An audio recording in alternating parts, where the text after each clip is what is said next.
Hi Vinyl Community, Elliot here for Lazy Dogs Records, and I thought I'd go through a few recent acquisitions. Stuff you may or may not be interested in. Notice the generic cover. That's because when I bought this at the thrift store for 12.5 cents, it was 25-cent record, half price day at one of our local thrift stores. The cover was the incorrect cover, but when I opened it up, I knew it was something of note because it was. I learned in the vinyl community about Blue Note label, and this is Stanley Turrentine Volume 1 up at Minton's, and Minton's was a jazz club, I believe, in New York, if I'm not mistaken. I heard it mentioned on some documentary I saw about jazz recently. But like I say, this was in the wrong cover, and it was in kind of rough shape, but I cleaned it up. First time I played it, I said, oh, it's just a good plus. It's got a lot of noise in it. Played it a second time and gave it a new listen, and you could legitimately call it a low or very good. It actually played pretty good. Not about the money, but I did look it up on DISCOGS to see what a nice copy of that was worth, and it was worth a couple of $100. Now this obviously is not, doesn't have a label. It's at best VG minus, and but it's nice to have. You know, I'm not gonna sell it anyway. I'm gonna keep it. But it sounds really good, by the way. And then I picked up a few things through DISCOGS because I had some record issues. 5 or 6 years ago, my dehumidifier, which is actually running right now right beside me in my basement, my dehumidifier went out unbeknownst to me, and I had a couple of bookcases of records in a corner. We'd had a lot of hurricanes, a lot of rainy weather, and the drainage system that goes around the house to avoid flooding the basement just couldn't handle it all, evidently. It had some seepage, some moisture seepage into a corner of cinder block, and happened to be a corner where my records were, and I lost to mold and mildew a substantial number of records. So I had to I decided I really needed to fill in some must-have records that I lost. So I went on DISCOGS and found stuff that was a little bit difficult to find. Now this first record I'm going to show you I bought because I ran into it, not because it was one that I'd lost. But this is Sippy Wallace, and with Jim Dappengine's Chicago Jazz Band, and with guest appearance by Bonnie Raitt. This is one of the early blues singers. She was forgotten about for a long time, and I remember, I don't know, maybe in the late 70s, early 80s, Bonnie Raitt had found out, you know, she was still living and out there, and she kind of tried to help revitalize her career, and I think she succeeded in doing that. But Bonnie had Sippy Wallace on Late Night with David Letterman one night, and that's where I heard the name Sippy Wallace. It's the second album I picked up by Sippy Wallace.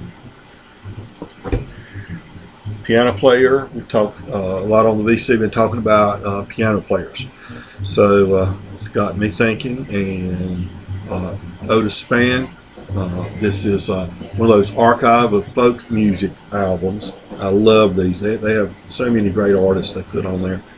But he was a piano player for Muddy Waters for a long time, I believe. And everybody loves Ry Cooder. We see a lot of people highlighting Ry Cooder records, and I've got a lot of them myself. This is one I didn't have, so I saw it for a really good price on DISCOGS when I bought it in bulk, and so it's the jazz album.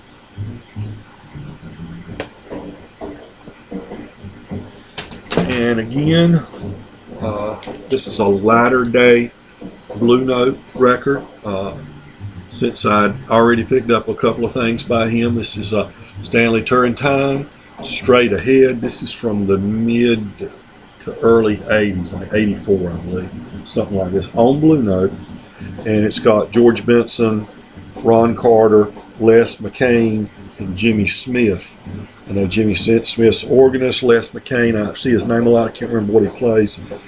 Same for Ron Carter, and of course George Benson, the great guitarist.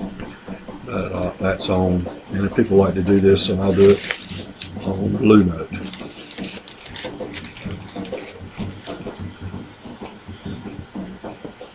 And when we're doing piano, pianists, jazz and classical pianists on VC, several people mentioned this artist, and I picked up the best of Keith Jarrett. I think Vinyl Rundown,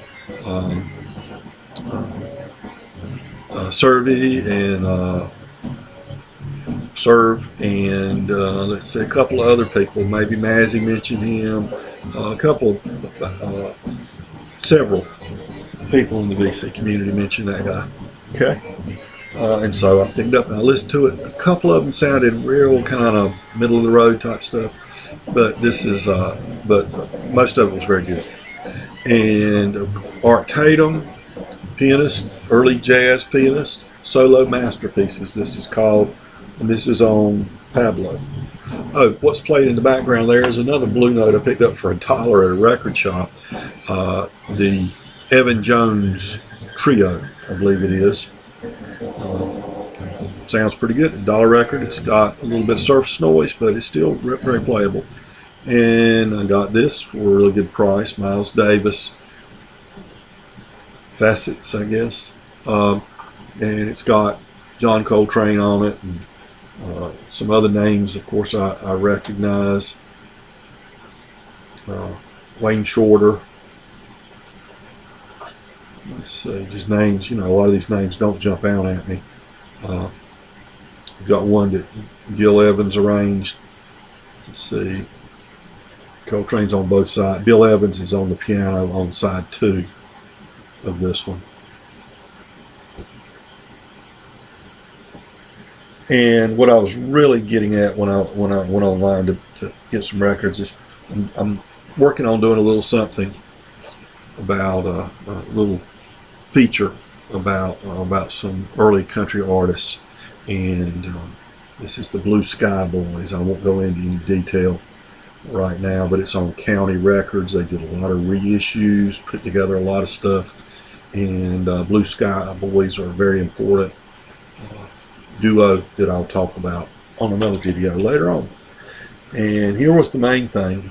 Mostly the great mold and mildew massacre of 2014 got most of my S's, and I was very fortunate to be able to pick up John Starling, and this is one of his 2 solo albums, Waiting on the Southern Train.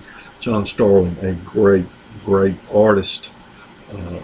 Maybe I'll do something on the Seldom Scene. He was lead singer for the great bluegrass band, the Seldom Scene, for many years. And this is a great album. It's on Sugar Hill, great bluegrass acoustic music label. And in his first album, this is one of my favorite all-time albums. And this is A Long Time Gone. And this, in fact, Little Feat fans out there, this was produced and engineered, co-produced and co-engineered by Lowell George. So had some high quality folks in here. A lot of members of Seldom Scene playing on here, plus people like Ricky Skaggs, Emmylou Harris, Tony Rice, just, you know, Herb Peterson, all the heavy hitters, Buddy Emmons, Bill Payne from Little Feat's on here, John Cowan from Newgrass Revival. A great album. Man that recently passed away earlier this year, John Starling. So I was so glad to get my John Starling records back up. So that's just a look at a few things that I picked up recently, and I've got a record show coming up on Sunday that I hope to get to in Raleigh, and so I hope to come back with a lot more. Remember, be kind to your neighbors, and everybody's your neighbor.